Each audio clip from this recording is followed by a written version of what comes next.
So once I've finished all my range of movement tests and my relevant neurological tests, I'll have the patient or Bonnie laying down on the table face down. Now Bonnie, we're going to do a couple of muscle tests here, and I want to see how strong your hamstring muscles are. So if you could start off, bend your left knee for me please. And it's always good when the patient's laying down, sometimes left and right gets a bit confusing, so if you want to use the left leg, just give it a little tap. Now, don't have the knee at a full 90 degrees, just have the leg about here. Now, when you're doing the muscle test, just be very careful that you're not pushing on the Achilles tendon, because that can be tender. Just have a nice wide position like so, and just let the fingers touch the leg. You don't want to grip the leg, okay, because that's uncomfortable. So just have the here, because you're going to be pushing with the palm of your hand on the muscle. Now, Bonnie, if you could just hold the leg nice and strong for me. So this test is just establishing that there's good power, good strength in the leg. Now, if you have a young patient or an elderly patient, you may not need to push nearly as hard, okay, because it's not a wrestling match. With a muscle test, really, it's not so much how much overall strength they have, it's the speed of response. Just relax there for me, Bonnie, please, and then we'll test the other side. If you have a stronger patient, maybe someone who's not quite so sure about the whole principle of muscle testing, you can always demonstrate to them just how strong they are to start with. So hold nice and strong for me, Bonnie.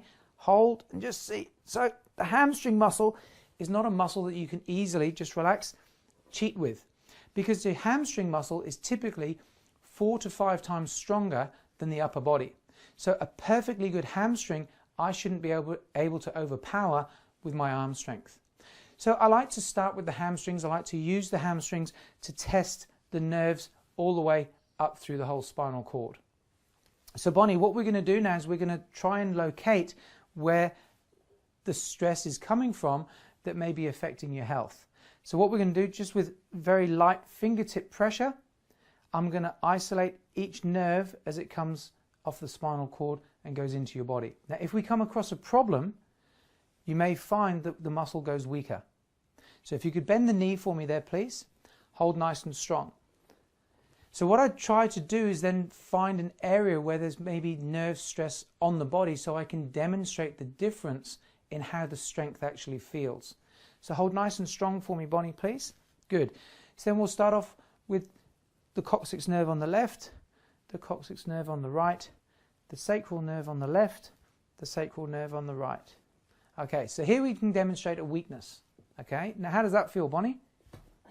No strength at all. No strength at all. Now, let me explain how that test works, because you see, for a lot of people, it will be the first time they've experienced something like this, and they're thinking, gee, what happened? What are they doing? Is it a trick? Is it, smokes and mirrors?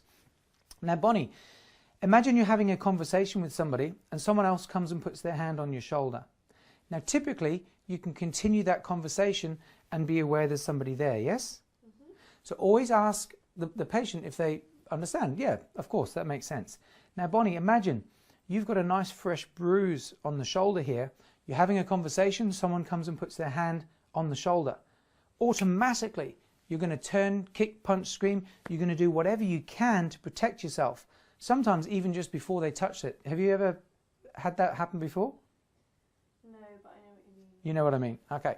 So exactly the same principle.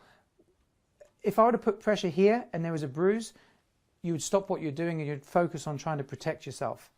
When I put pressure here on the sacral nerve, exactly the same reflex is in play.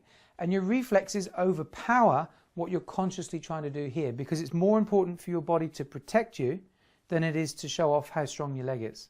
Mm-hmm. So once you've established how the test works and it makes sense, then you can start going into exactly what that nerve may be affecting. So as I go through the body, wherever I find a weakness, I'll then explain where that nerve travels to and what kind of things it may influence. So let's start from the beginning, and we'll go through each nerve in turn, right the way up through the spinal cord. So again, doing the muscle test, we check to make sure the muscle's nice and strong to begin with, and we can use either leg. It doesn't have to always be the same side, so that allows the patient to relax. One other thing, just beware if the patient has a tendency to go into a cramp.